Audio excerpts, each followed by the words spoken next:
नमस्कार साथियों। आज हम Delhi metro rail corporation limited द्वारा जो 19 फरवरी 2017 को द्वितीय पारी में मेंटेनर इलेक्ट्रीशियन भर्ती परीक्षा आयोजित की थी, उसका जो पेपर है वो हल करेंगे। कुछ प्रश्न पहले हल किए, शेष जो प्रश्न है वो अब हल करेंगे। आज का प्रश्न है, किसी परिणामीतर में शीतलन क्यों जरूरी है, यानी ट्रांसफार्मर में शीतलन क्यों आवश्यक होता है। तो ऑप्शन देखो, ताप को घटाने के लिए सही है, गिनगिनाहट यानी हमिंग कम करने के लिए नहीं, कार्यकुशलता बढ़ाने के लिए, हानियां कम करने के लिए।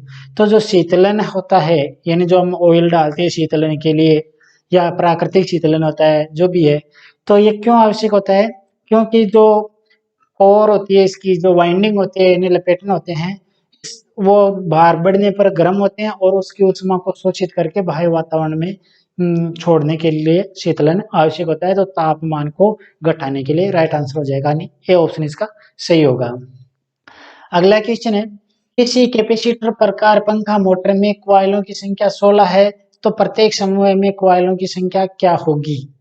यानी कोई कैपेसिटर प्रकार पंखा है, मोटर है, यानी इसका कैपेसिटर मोटर है जिसके अंदर क्या होती है, दो प्रकार के हो जाएंगे, एक तो स्टार्टिंग और एक रनिंग। तो 16 कॉइलों में 8 हो जाएगी स्टार्टिंग की, 8 हो जाएगी रनिंग की। तो एक ग्रुप में यानी स्टार्टिंग के ग्रुप में कितनी कॉइल हो जाएगी, 8, या रनिंग के बारे में पूछ ले तो भी 8। तो कितनी, एक ग्रुप में कॉइलों की संख्या कितनी हो जाएगी, 8 कॉइलों की संख्या हो जाएगी। तो क्या हो जाएगा, बी ऑप्शन इसका सही होगा कि 8 क्वाइल, यानी प्रत्येक ग्रुप में कितनी होगी, 8 क्वाइलें। अगला क्वेश्चन है, यदि किसी विद्युत परिपथ का शक्ति गुणांक कोण cos थीटा और प्रतिबाधा जेड का मान पता हो, तो प्रतिरोध यानी आर का मान ज्ञात करने का सूत्र क्या है। यानी शक्ति गुणांक का मान दे रखा हो और इम्पीडेंस यानी प्रतिबाधा का मान दे रखा हो, तो प्रतिरोध का ज्ञात करने का सूत्र क्या होगा। तो सूत्र क्या होता है, देखो, शक्ति गुणांक बराबर क्या हो जाता है, cos फाई बराबर होता है आर अपॉन जेड। अब यदि आर ज्ञात करना हो तो सूत्र क्या हो जाएगा, आर बराबर हो जाएगा शक्ति गुणांक इंटू जेड यानी इम्पीडेंस। तो किस में देखो, ए ऑप्शन में क्या दे रखा, आर बराबर जेड इंटू शक्ति गुणांक, सही है, जेड इंटू शक्ति गुणांक। बी में क्या दे रखा, आर बराबर जेड बटा साइन थीटा, नहीं, जेड इंटू साइन नहीं, जेड बटा कोस भी नहीं। तो राइट आंसर क्या हो जाएगा, ए ऑप्शन सही होगा कि आर बराबर शक्ति गुणांक इंटू इम्पीडेंस, यानी ए ऑप्शन इसका सही होगा।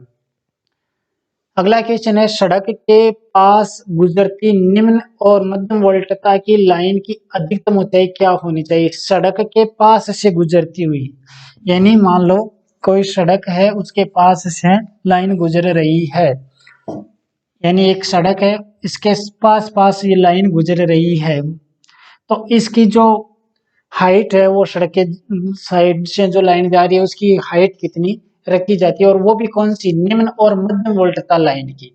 तो देखो 650 वोल्ट तक की जो लाइन होती है, 650 वोल्ट तक जो निम्न मध्यम वोल्टता लाइन होती है, तो 650 वोल्ट तक तो जो धरातल से इसकी ऊंचाई रखी जाती है 18 फीट, जिसे हमें मीटर में ले तो 5.485 मीटर होगा। 650 वोल्ट तक 18 फीट या 5.485 मीटर। यदि 11 केवी की लाइन है तो इसकी धरातल से ऊंचाई रखी जाएगी 19 फीट, या मीटर में रखे तो 5.791 मीटर। यदि 33 केवी की लाइन है तो इसकी जो फर्श धरातल से ऊंचाई रखी जाती है वो है 21 फीट, या हम मीटर में लेना चाहिए तो 6.401 मीटर। तो इसमें कौन सी पूछी है, निम्न और मध्यम वोल्टता ये पूछी है। तो इसकी ऊंचाई कितनी रखी जाएगी धरातल से, 18 फीट, या मीटर में ले तो 5.485 मीटर। अब ऑप्शन देखो, 5.486, ए ऑप्शन सही है। बी में क्या है 4.8 नहीं, सी में 5 मीटर और डी में 5.4 मीटर। तो ए ऑप्शन सही होगा कि 5.485 या 6 मीटर। तो राइट आंसर हो गया ए। अगला क्वेश्चन है, रीवाइंडिंग के बाद एक ट्रांसफॉर्मर वाइंडिंग ठीक दिखती है लेकिन इंसुलेशन प्रतिरोध अपेक्षित मान से कम है। यानी कोई ट्रांसफॉर्मर की रीवाइंडिंग की है, हमें वाइंडिंग तो सही दिख रही है परंतु इंसुलेशन प्रतिरोध नियत मान से कम हो रहा है, इसका कारण क्या हो सकता है।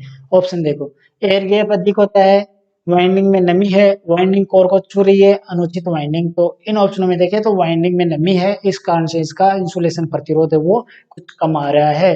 तो बी ऑप्शन इसका सही होगा कि वाइंडिंग में नमी है। अगला क्वेश्चन है, किसी प्रेरकीय परिपथ में प्रयोग किया गया वोल्टेज और प्रवाहित करंट के बीच फेज कोण क्या होगा? यानी एक इंडक्टिव परिपथ के अंदर पूछा है। तो शुद्ध इंडक्टिव परिपथ के अंदर जो धारा होती है वो वोल्टता से 90 डिग्री पीछे होती है। अब इसमें शुद्ध कार्य नहीं दे रखा, केवल ये दे रखा है कि प्रेरकीय परिपथ में क्या होगा। प्रेरकीय परिपथ में जो धारा है वो वोल्टेज से पीछे रहेगी, यानी धारा है या करंट है वो वोल्टेज के पश्चगामी होगा, यानी पीछे होगा। अब ऑप्शन देखो, करंट वोल्टेज के फेज में होगा, इन फेज होगा नहीं, ये तो प्रतिरोधी परिपथ में होगा। वोल्टेज करंट के पीछे होगा, वोल्टेज है वो करंट के पीछे होगा, यानी ये धारा आगे कह रहा है और वोल्टेज पीछे कह रहा है, ये कैपेसिटिव परिपथ में होता है। करंट वोल्टेज से आगे होगा, ये भी कैपेसिटिव का ही हो गया कि वोल्टेज से आगे करंट। करंट वोल्टेज के पीछे पीछे है, सही है, यानी डी ऑप्शन से होगा कि इंडक्टिव परिपथ के अंदर करंट है वो वोल्टेज के पश्चगामी होगा। तो डी ऑप्शन इसका सही होगा। अगला क्वेश्चन है, पंप ऑपरेटर प्रयोक्ता की सुरक्षा के लिए निम्न में किसे प्रदान करना बेहतर होगा? यानी पंप ऑपरेटर, मान लो कोई मोटर है, इसको ऑपरेटर करने वाला जो व्यक्ति है उसकी सुरक्षा के लिए हमें क्या करना होगा? ड्यूअल स्टार्टर का प्रयोग करेंगे, मेन स्विच का प्रयोग करेंगे, डबल अर्थिंग करेंगे, कटआउट का प्रयोग करेंगे। तो जो प्रयोक्ता है या कर्मकार है उसकी सुरक्षा के लिए अर्थिंग करेंगे। तो राइट आंसर क्या हो जाएगा? डबल अर्थिंग करेंगे, यानी सी ऑप्शन इसका सही होगा। फिर अगला क्वेश्चन है, एक 3 क्लास स्लिप रिंग प्रेरण मोटर में निम्न में से क्या होता है? एक जो स्लिप रिंग मोटर होती है इनमें क्या होता है? जो ऑप्शन दे रखे हैं इनमें से डबल केज रोटर होता है? नहीं, वो तो स्क्विरल केज इंडक्शन मोटर में होता है। डबल केज व शॉर्ट सर्किट रोटर होता है? भी नहीं। वाउंड रोटर होता है? सही है। एक शॉर्ट सर्किट रोटर होता है? ये भी नहीं। तो यानी जो स्लिप रिंग मोटर होती है इसका जो रोटर होता है वो वाउंड प्रकार का होता है, यानी वाइंडिंग किया हुआ होता है रोटर। तो सी ऑप्शन इसका सही होगा कि वाउंड रोटर होता है। अगला क्वेश्चन है, फ्लक्स की एसआई इकाई क्या है? फ्लक्स की एसआई इकाई वेबर है। ऑप्शन देखो, मैक्सवेल, गॉस, वेबर, टेस्ला। तो राइट आंसर क्या हो गया? सी, वेबर। अगला क्वेश्चन है, निम्न सुरक्षा में से किसे छोटे वितरण ट्रांसफार्मर में आमतौर पर प्रदान नहीं किया जाता है? यानी छोटे वितरण जो डिस्ट्रीब्यूशन ट्रांसफार्मर है इनमें से कौन सी सुरक्षा प्रदान नहीं की जाती है? ऑप्शन देखो, अतिभार सुरक्षा, अति वोल्ट सुरक्षा, ब्रीदर, बकौल्ज रिले। तो बकौल्ज रिले है वो बड़े ट्रांसफार्मर जो पावर ट्रांसफार्मर होते हैं उनमें काम में लिया जाता है, छोटे ट्रांसफार्मरों में नहीं लगाया जाता है। तो राइट आंसर क्या हो जाएगा? बकौल्ज रिले, यानी डी ऑप्शन इसका सही होगा। अगला क्वेश्चन है, यदि किसी कुंडली का प्रतिरोध 15 ओम, प्रतिबाधा यानी इम्पीडेंस 25 ओम हो तो प्रेरकीय प्रतिघात का मान क्या होगा? क्या दे रखा है कि यदि किसी कुंडली का आर बराबर क्या है? आर बराबर है 15 ओम, प्रतिबाधा इम्पीडेंस यानी जेड बराबर क्या दे रखा है? 25 ओम। तो इस कुंडली का एक्सएल यानी प्रेरकीय प्रतिघात यानी इंडक्टिव रिएक्टेंस क्या होगा? तो सूत्र क्या है कि जेड का स्क्वायर बराबर आर का स्क्वायर प्लस एक्सएल का स्क्वायर। यदि एक्सएल ज्ञात करना है तो क्या हो जाएगा कि एक्सएल का स्क्वायर बराबर हो जाएगा जेड का स्क्वायर माइनस आर का स्क्वायर। जेड का मान कितना है? 25, तो 25 का स्क्वायर माइनस आर कितना है? 15, तो 15 का स्क्वायर। 25 का स्क्वायर कितना हो गया? 625 माइनस 15 का स्क्वायर कितना हो रहा है? 225। ये हो गया एक्सएल स्क्वायर यानी इंडक्टिव रिएक्टेंस का स्क्वायर। एक्सएल बराबर क्या हो जाएगा? एक्सएल स्क्वायर बराबर कितना हो रहा है? 400। 625 में से 225 लेस के कितना हो गया? 400। एक्सएल बराबर क्या हो जाएगा? रूट 400। और इसका वर्गमूल निकालेंगे तो कितना आ रहे हैं? 20। किस में आएगा? ओम में। तो राइट आंसर क्या हो जाएगा? 20 ओम। किस ऑप्शन में है? डी ऑप्शन में। तो राइट आंसर हो गया डी, 20 ओम। नेक्स्ट क्वेश्चन है, 3 फेज इंडक्शन मोटर में रोटर आवृत्ति निम्न में से किसके बराबर होती है? 3 फेज इंडक्शन मोटर की रोटर आवृत्ति, रोटर फ्रीक्वेंसी एफ आर बराबर क्या होगा? तो सूत्र क्या हो जाएगा? इंडक्शन मोटर के अंदर रोटर फ्रीक्वेंसी एफ आर बराबर होता है एस इंटू एफ, यानी शिल्प इनटू मुख्य आपूर्ति की आवृत्ति। ऑप्शन देखो, रोटर आवृत्ति, रोटर आवृत्ति निम्न में से किसके बराबर होगा, सॉरी स्टेटर आवृत्ति, सॉरी ए ऑप्शन में क्या दे रखा है, स्टेटर आवृत्ति, यानी स्टेटर आवृत्ति जो एफ है वही होगी, नहीं, क्योंकि एस इंटू एफ होगा, स्टेटर आवृत्ति बट्टा शिल्प ये भी नहीं, स्टेटर आवृत्ति इंटू शिल्प सही है, स्टेटर आवृत्ति यानी एफ इंटू एस सही है, शिल्प ये भी नहीं, तो सी ऑप्शन इसका सही होगा कि स्टेटर आवृत्ति इंटू शिल्प के बराबर होगा।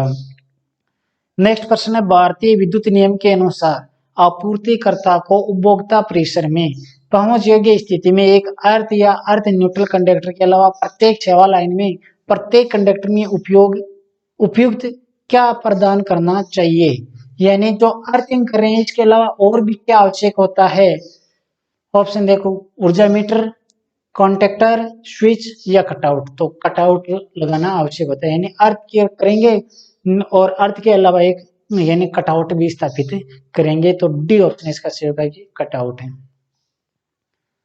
नेक्स्ट प्रश्न है, विद्युत ऊर्जा की वाणिज्यिक इकाई क्या है, विद्युत ऊर्जा की वाणिज्यिक इकाई KWH यानी यूनिट है, तो KWH, बी ऑप्शन इसका सही होगा किलोवाट हावर, यानी ऊर्जा को हम किलोवाट हावर में मापते हैं, यूनिट में मापते हैं। नेक्स्ट प्रश्न है, किसी मोटर पर अतिभार सुरक्षा का प्रयोजन क्या है, यानी मोटर पर अतिभार सुरक्षा क्यों की जाती है, ओवरलोड से सुरक्षा क्यों की जाती है। ऑप्शन देखो, शॉर्ट सर्किट से मोटर की रक्षा करने के लिए, शॉर्ट सर्किट से मोटर की रक्षा करने के लिए तो पूर्तिकार फ्यूज या बैकअप फ्यूज लगाया जाता है, तार को उच्च करंट से बचाने के लिए, निरंतर अतिरिक्त करंट से मोटर की रक्षा करने के लिए, सही है, निरंतर अतिरिक्त वोल्टेज से मोटर की रक्षा करने के लिए नहीं, तो सी ऑप्शन इसका सही होगा कि लगातार अतिरिक्त करंट यानी अति धारा प्रवाहित होने से रक्षा करने के लिए ओवरलोड रिले लगाया जाता है, तो सी ऑप्शन इसका सही होगा। नेक्स्ट प्रश्न है, डीसी मोटर का वेग ईएमएफ किस पहलू पर निर्भर करता है, यानी डीसी मोटर का विरोधी विद्युत वाहक बल किन किन कारकों पर निर्भर करता है, तो क्या होता है, ईबी बराबर यानी विरोधी विद्युत वाहक बल बराबर होता है फाई जेड एन पी बट्टा 60A, इन कारकों पर निर्भर करता है, यानी फ्लक्स पर निर्भर करता है, चालकों की संख्या पर निर्भर करता है, एन गति पर निर्भर करता है, पी पर निर्भर पोलों की संख्या पर निर्भर करता है, समांतर पथों की संख्या पर भी निर्भर करता है। अब ऑप्शन देखो, चालक की आकृति पर निर्भर नहीं करता है, चालक की संख्या पर निर्भर करता है, ब्रश पदार्थ इस पर भी निर्भर नहीं करता है, फील्ड फ्लक्स इस पर निर्भर करता है, फ्लक्स पर निर्भर करता है, एमीटर का प्रकार इस पर भी निर्भर नहीं करता है, तो राइट आंसर क्या हो जाएगा, जो दे रखे हैं इन में से फील्ड फ्लक्स पर निर्भर करता है, तो सी ऑप्शन इसका सही होगा। नेक्स्ट क्वेश्चन है, यदि 30 ओम व 60 ओम के प्रतिरोधक समांतर में लगे हुए हैं तो कुल प्रतिरोध क्या होगा, क्या दे रखा है प्रश्न में कि दो प्रतिरोधक है जिनका मान क्या है 30 ओम और 60 ओम, ये दोनों समांतर क्रम में लगे हुए हैं, 30 ओम, मान लो कि यह है R1, इसका मान है 30 ओम, यह है R2, इसका मान है 60 ओम, तो कुल प्रतिरोध RT बराबर क्या होगा, तो समांतर क्रम में लगे हुए हैं तो 1/RT बराबर हो जाएगा 1/R1 प्लस 1/R2, 1/RT बराबर क्या हो जाएगा, R1 का मान कितना है 1/30 प्लस R2 का मान कितना है 1/60, तो 1/RT बराबर हो जाएगा, लघुत्तम कितना आ जाएगा इनका 60, 30 का भाग इसमें लगाया 2, 2 को 1 से गुणा किया 2, प्लस इसका भाग इसमें 1, 1 को 1 से गुणा किया 1, तो 1/RT बराबर कितना हो जाएगा 3/60, तो RT बराबर क्या हो जाएगा, पक्षांतर करेंगे तो 3/60, 1/RT बराबर हो गया 3/60, तो RT बराबर क्या हो जाएगा 60/3 बराबर 20 ओम, तो राइट आंसर हो जाएगा 20 ओम, किस ऑप्शन में है, डी ऑप्शन में देखो 20 ओम, तो राइट आंसर हो गया डी 20 ओम।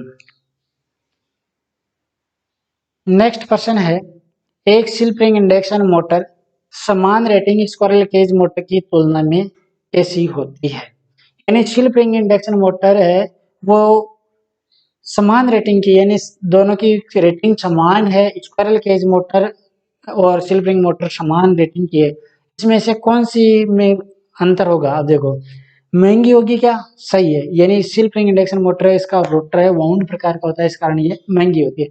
रख रखाव लागत में सस्ती होती है? नहीं, सस्ती नहीं होती है। रनिंग गुणों में कमजोर, स्टार्टिंग गुणों में कमजोर, तो ये नहीं होगा, तो ए ऑप्शन इसका सही होगा कि मोटर है वो सेल्फ रिंग मोटर है वो महंगी होगी। ए ऑप्शन इसका सही होगा। जबकि रनिंग गुण और स्टार्टिंग गुण इसके स्क्वायरल केज मोटर की अपेक्षा अच्छे होते हैं। तो ये इन बी सी और डी ये तीनों ही गलत हो रहे हैं। ए ऑप्शन इसका सही होगा कि ये महंगी होगी। अगला क्वेश्चन है, सपाट छत वाली इमारत के शीर्ष और अवरेड लाइन निम्न या मध्यम वोल्ट लाइन के बीच ऊर्ध्वाधर क्लीयरेंस न्यूनतम कितना होना चाहिए? यानी मकान के ऊपर से गुजर रही लाइन, कोई मकान है इसके ऊपर से गुजर रही है लाइन और निम्न या मध्यम वोल्टता की लाइन है, निम्न या मध्यम वोल्टता की लाइन है जो मकान के ऊपर से गुजर रही है। तो जो मकान का शीर्ष है, मान लो ये मकान है, इसके ऊपर से कोई ये लाइन जा रही है, तो ये जो दूरी है ये कितनी होनी चाहिए? यानी मकान का जो ऊपरी शीर्ष है उससे कितने ऊपर वो लाइन गुजार सकते हैं, वो भी कितनी, निम्न या मध्यम वोल्टता की जो लाइन है वो। तो देखो 11 केवी तक की जो लाइन होती है, 11 केवी तक की लाइन होती है, वो मकान के ऊपर से 8 फीट की ऊंचाई पर ले जा सकते हैं। या फीट और मीटर में लेना चाहिए तो 2.438 मीटर की ऊंचाई पर स्थापित कर सकते हैं हम इन 8 फीट को, या 2.438 मीटर है 11 केवी तक की लाइन। यदि 33 केवी की लाइन है, 33 केवी की लाइन के लिए जो दूरी रखी जाती है वो 10 फीट है, यानी मकान के 10 फीट ऊपर से गुजर सकती है। या मीटर में लेना चाहे तो 3.058 मीटर है। इसमें क्या पूछा है? निम्न और मध्यम वोल्टता। तो 11 केवी के लिए ये 8 फीट होनी चाहिए, आवश्यक है, यानी चाहे 11 केवी से कम हो या 11 केवी तक की लाइन है तो 8 फीट यानी 2.438 मीटर की ऊंचाई से गुजार सकते हैं। यानी ये जो दूरी है मकान के ऊपर से गुजारने की वो होती है 2.438 मीटर। अब ऑप्शन देखो, ए में क्या दे रखा है? 2.439 मीटर, सही है। बी में 2.4 मीटर, सी में 1 मीटर, 2.43 मीटर। तो ए ऑप्शन इसका सही होगा कि 2.438 या 9 दे रखा है जो भी सही है, तो ए ऑप्शन इसका सही होगा। अगला क्वेश्चन है, अगर वॉशिंग मशीन मोटर की शाफ्ट पुली ढीली है तो क्या होगा? यानी कोई वॉशिंग मशीन की मोटर है, उसकी शाफ्ट पर जो पुली है वो ढीली हो गई है, तो इससे क्या होगा? मशीन शोर करेगी, सही है। मोटर नहीं चलेगी, मोटर तो चलेगी। मशीन वॉशिंग मशीन वाइब्रेट नहीं करेगी, वाइब्रेट भी करेगी, यानी वो कंपन करने लग जाएगी। ड्रम नहीं घूमेगा। तो राइट आंसर क्या हो जाएगा? ए ऑप्शन इसका सही होगा कि मोटर है वो शोर करेगी, ढीली है तो वाइब्रेट करती हुई शोर करेगी। अगला क्वेश्चन है, लकड़ी के खंभे का उपयोग करते समय स्पेन को निम्न में से किससे अधिक नहीं होना चाहिए? यानी लकड़ी के पोल हम काम में ले रहे हैं तो दो पोलों के बीच की दूरी कितनी रखी जानी चाहिए?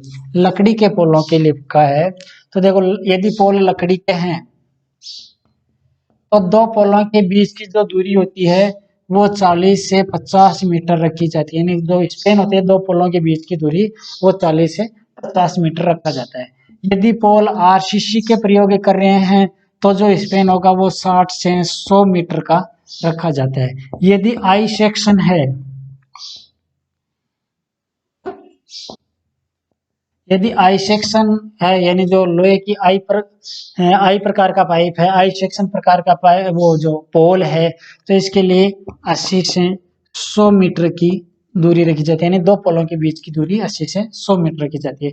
यदि टावर है, टावर प्रकार का जो पोल है उसके जो जो दूरी रखी, जो दो पोलों के बीच की दूरी रखी जाती है वो 100 से 300 मीटर रखी जाती है। तो इसमें किसका पूछा है? लकड़ी के खंभे का। तो लकड़ी के खंभे का स्पेन कितना रखा जाता है? दो पोलों के बीच की दूरी कितनी रखी जाती है? 40 से 50 मीटर। किस ऑप्शन में देखो? 40 से 50, सी ऑप्शन में देखो तो राइट आंसर हो गया सी, 40 से 50 मीटर। अगला क्वेश्चन है, किसी परिणामीतर के ब्रीदर के भीतर कौन सा रसायन भरा जाता है? यानी ब्रीदर के अंदर क्या भरा जाता है? ब्रीदर के अंदर सिलिका जेल भरी जाती है। तो राइट आंसर क्या हो जाएगा? Silica gel. किसमें देखो, ए में क्या है पानी, बी में नमक, सी सिलिका जल से खनिज तेल नहीं, तो सी ऑप्शन इसका सही होगा कि सिलिका जेल भरी जाती है। नेक्स्ट प्रश्न है सप्लाई को काटने के लिए विचरणीय लीकेज वैल्यू क्या है। जब करंट लीकेज हो रहा हो तो जांचक द्वारा उपभोक्ता को 48 घंटे के लिखित नोटिस देने के बाद ऐसा किया जाता है। यानी लीकेज करंट का मान क्या हो सकता है, यदि एक नियत मान से ज्यादा है तो हम उपभोग यानी जो सप्लाई करता है वो उपभोक्ता को नोटिस देता है, और 48 घंटे के अंदर यदि वह लीकेज करंट एक नियत मान से कम नहीं होता है तो वह सप्लाई को भी काट सकता है। तो ये जो विचरणीय बिंदु है यानी ये जो मान है वो क्या है, यह मान है पूर्ण भार धारा है उसका 1/5000वां भाग, यानी पूर्ण भार धारा है उसका 1/5000वां भाग है। पूर्ण भार धारा का 1/5000वां भाग या हिस्सा हम कह सकते हैं। तो जो यानी 1/5000वां भाग से यदि ज्यादा लीकेज करंट है, यदि लीकेज करंट पूर्ण भार का 1/5000वां भाग से ज्यादा है यदि उपभोक्ता का, तो हम वो जो सप्लाई करता है वो 48 घंटे का नोटिस देता है। 48 घंटे में यदि इससे कम नहीं होता है यदि लीकेज करंट तो सप्लाई यानी सप्लाई इसकी विच्छेदित की जा सकती है। तो राइट आंसर क्या हो जाएगा, 1/5000वां भाग किस में है, बी ऑप्शन में। तो राइट आंसर हो गया बी, 1/5000वां हिस्सा या भाग। अगला क्वेश्चन है किसी 3 फेज वाली मोटर के कोई 2 सप्लाई तारों को आपस में बदल रहे हैं तो क्या होगा, 3 फेज सप्लाई की मोटर है और 2 तारों को आपस में इंटरचेंज कर रहे हैं तो इसका कला क्रम चेंज हो जाएगा, फलस्वरूप मोटर है विपरीत दिशा में चलने लग जाएगी। ऑप्शन देखो, घड़ी की दिशा में चलेगी, मोटर दोनों दिशाओं में चलेगी, मोटर अपने चलने की दिशा बदल देगी, मोटर घड़ी की दिशा के विपरीत चलेगी। तो राइट आंसर क्या हो जाएगा, सी, कि मोटर है अपने चलने की दिशा विपरीत कर देगी यानी बदल देगी। तो सी ऑप्शन इसका सही होगा। नेक्स्ट प्रश्न है कोई सामान्य मिक्सर कितनी पावर लेता है। सामान्य मिक्सर है वो कितनी पावर लेता है, तो सामान्य जो मिक्सर होता है वो 100 से 600 वाट के यानी पारास में उपलब्ध होता है। तो राइट आंसर क्या हो जाएगा, देखो 5000 वाट, 2000 वाट, 100 वाट या 400 वाट। तो इन ऑप्शनों में देखें तो डी ऑप्शन सही होगा कि 400 वाट। कई बार पूछ लेते हैं कि मिक्सर की गति क्या होती है, तो गति लगभग इनकी 3000 से 14000 आरपीएम के आसपास होती है। तो गति के बारे में पूछ ले तो 14000 आरपीएम तक, और वाटता के बारे में पूछे तो लगभग 100 से 600 वाट के लगभग होती है। तो इन ऑप्शनों में डी ऑप्शन सही होगा 400 वाट। तो ये था डीएमआरसी का पेपर। ठीक है साथियों।